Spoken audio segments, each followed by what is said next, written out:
Hello and welcome back to another unboxing video. This time we're taking a look at the new Zombicide Black Plague. Now if you're not aware of what Zombicide is, it is a zombie survival board game which features some survivors which the players play as, and they have to work together to fend off hordes of zombies and also complete objectives in the different scenarios as well. Now the normal Zombicide series is actually set in modern times, now, and that features a city, cars, guns as weapons, and then the characters actually have like normal jobs such as police officer, waitress, things like that. Now Zombicide Black Plague is slightly different. It's set in a medieval fantasy realm and it features wizards, dwarf, necromancers, things like that. So here we have the front cover of the box here, which features the survivors that are a part of Black Plague on the front there, fending off some zombies there as well. And if I just flip this box over, it's quite weighty, you can see the contents that we get on the back here. So brief summary, we got 71 miniatures altogether, which includes 6 survivors, 35 walkers, 14 fatties, 14 runners, 1 abomination and 1 necromancer.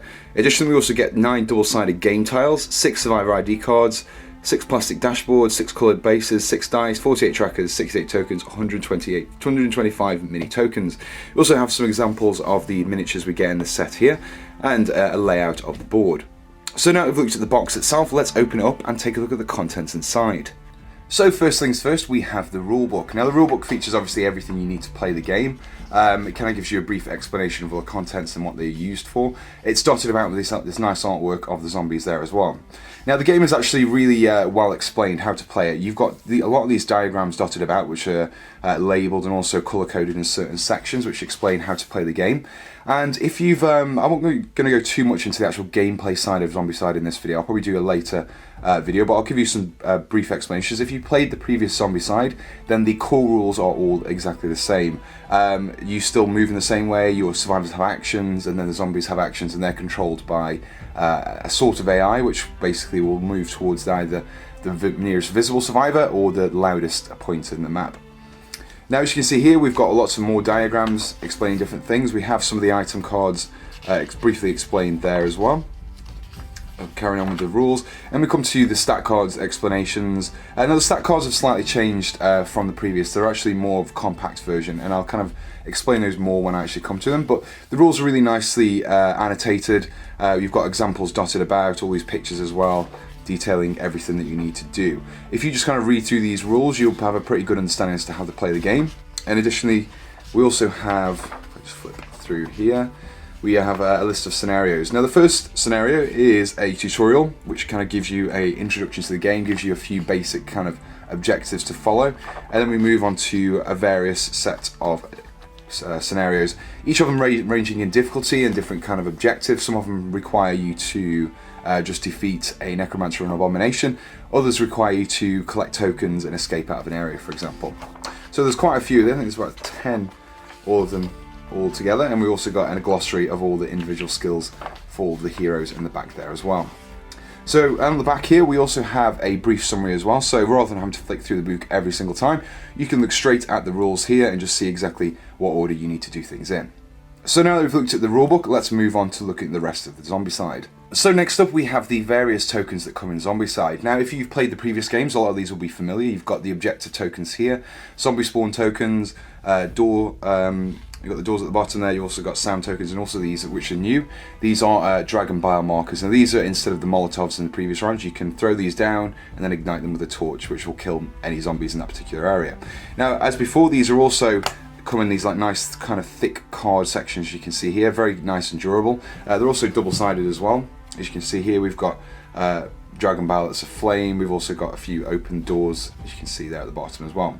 Now next we have some of the actual game tiles. So as you can see here, these are set into a grid as such. You've got each of these sections here is a grid section, and these control how far ranges are in terms of movements and shooting weapons as well.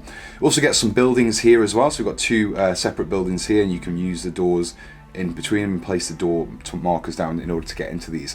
Now these all line up quite nicely. If you get several together, you can place them together like so, and they just match up like that. And also they're also double-sided, so on the back of these we have some larger buildings. So for example Here we have a kind of almost like a temple, and this is maybe like a bar or a pub. We've got a dining room there and also a kitchen there as well. Now these are really nicely detailed. You can see here we've got really nice kind of detailing on the maps. We've got the nice tiles for the temple there. We've got different objects strewn about to really give some character to the board that you're playing on. As with the tokens, they also come on these kind of sturdy card here sections, quite rigid and nicely printed on. So now we've looked at the tiles and the tokens, let's move on to looking at some of the stat cards. So next up we have the inventory. Now this is slightly different from the original Zombicide. Before you had a stat card which was roughly the size of this area, and you just laid cards on top of that in order to determine what inventory the character had, and also to track how many experience it had earned through the match. Now this is slightly different now. So what I'm going to do is I'm going to explain how all these sections work and how they interact with the cards. So first of all, we have your actual survivor card here. This is a lot more reduced in size than it was before. However, it still says pretty much contains the same information. You've got all of the actual abilities that you can unlock as your tracker goes up to the bottom, and this tracker is integrated into the actual the panel there, and you can just move this along depending on how many wounds you've got. Now they also have these various little holes dotted about as well, and these are for tracking different things. So these particular ones are for tracking which actions which special abilities I've unlocked. So I've got the +1 die for melee, the +1 action, and I've also gone for Swordmaster as well. The counter up here is to count how many wounds you've taken. So at the moment we've got 0, 1, 2, and 3. And also at the top here we've got a little spare section for tracking how many, just keeping any spare trackers left. Now back to the card, we can also see that we have another section up here, and this is kind of fitted in. If I just bring in one of the equipment cards, now the equipment cards are very much the same as they were before. Now these are various, so we've got new for the game as armor, for example. We've also got bonuses such as these plenty of bolts. We've got shields as well, and we've also got the standard weapons such as swords. And finally we've also got spells, which are a new addition to Black Plague.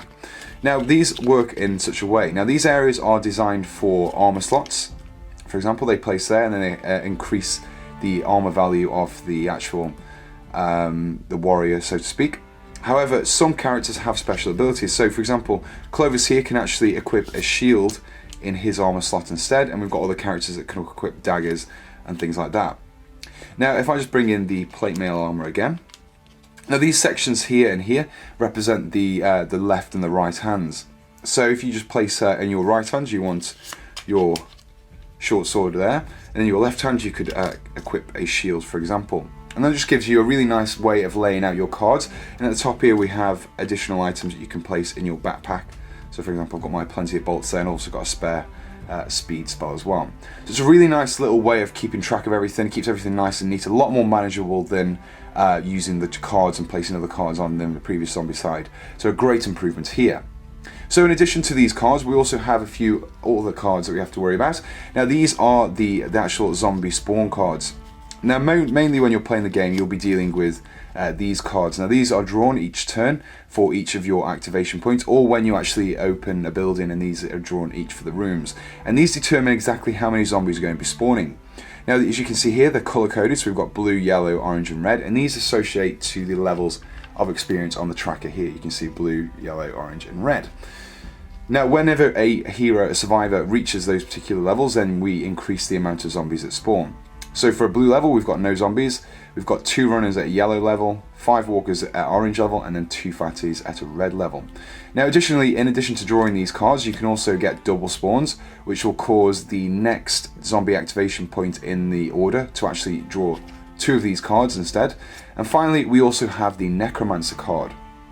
Now this is a new addition to Zombicide, and this basically features a slightly different gameplay element. Now this represents the Necromancer who is responsible for raising the dead, kind of entering the board. Now his main job is to escape. The survivors want to defeat him, because otherwise he will create a new activation point which more zombies can spawn from. And also if you have so many activation points, I think it's any more than 6, you can actually lose the game if the Necromancer escapes. So that's all of the cards. Let's now move on to taking a look at probably one of my favourite parts about Zombicide, which is the minis.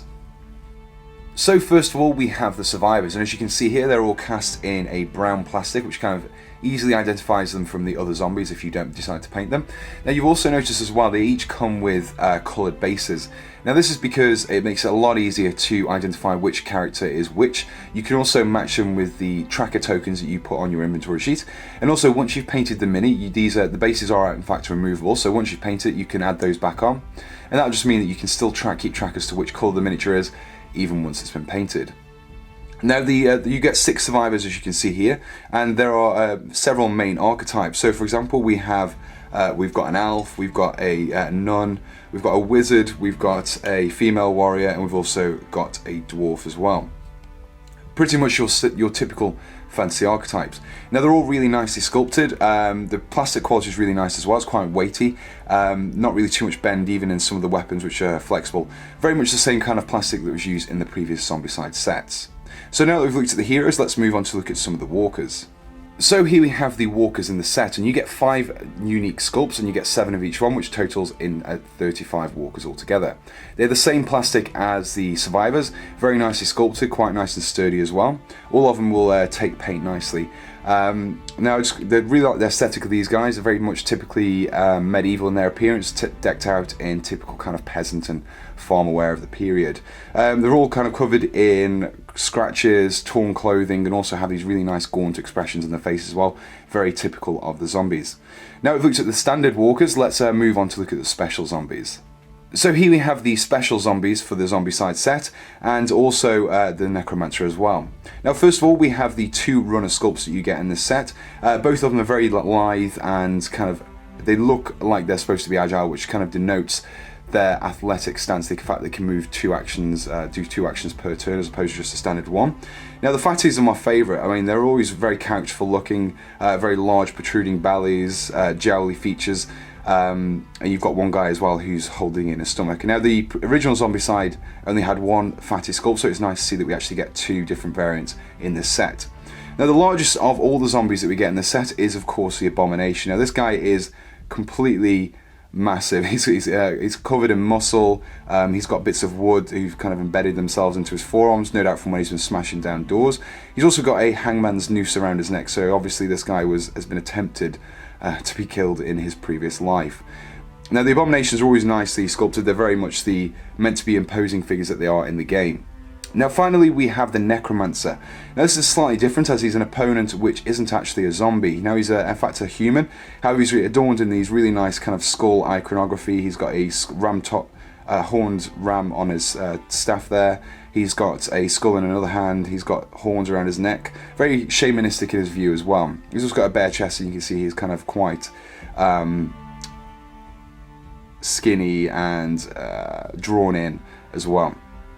Now, so now we've looked at all of the zombies and also the survivors for Zombicide, let's zoom out and get an overall summary for this set. So that was Zombicide Black Plague, and I have to say I'm very, very impressed with it. I was a little uncertain as to whether or not Black Plague would just be the same old Zombicide game, but with swords and shields instead of guns and crowbars. However, it's completely different. They've added in a few different gameplay aspects, such as the spells, the Necromancer, and also the way the equipment works in the game as well. Very impressed with the miniatures. I really like the fact that we now get those consoles as well. It makes playing the game so much easier. I'm not telling you the amount of times I've knocked a card and all my equipment cards have gone flying, and I've had to worry about rearranging them. So really, a lot of thought has gone into making this game much, much easier to play. Really liking the miniatures, really liking the sculpts that we've got going on here. I actually say they're quite an improvement over the previous ones that we've seen as well. Zombies fantastic as always. I'm really looking forward to painting those, so expect to see some painting tutorials for both the zombies and also the survivors in the future. Now, what I would like to do is probably play a few more games of this, probably just to get an idea as to how it plays, and then probably do an actual overall more in-depth review of how this game plays. So let me know in the comments below if that is something you would like to see. So if you enjoyed this unboxing, then also let me know in the comments below. I will, as I've already mentioned, I'll be doing some Zombicide painting tutorials as well, so be sure to subscribe to be kept up to date with when those are released as well. So until next time, thanks for watching and goodbye.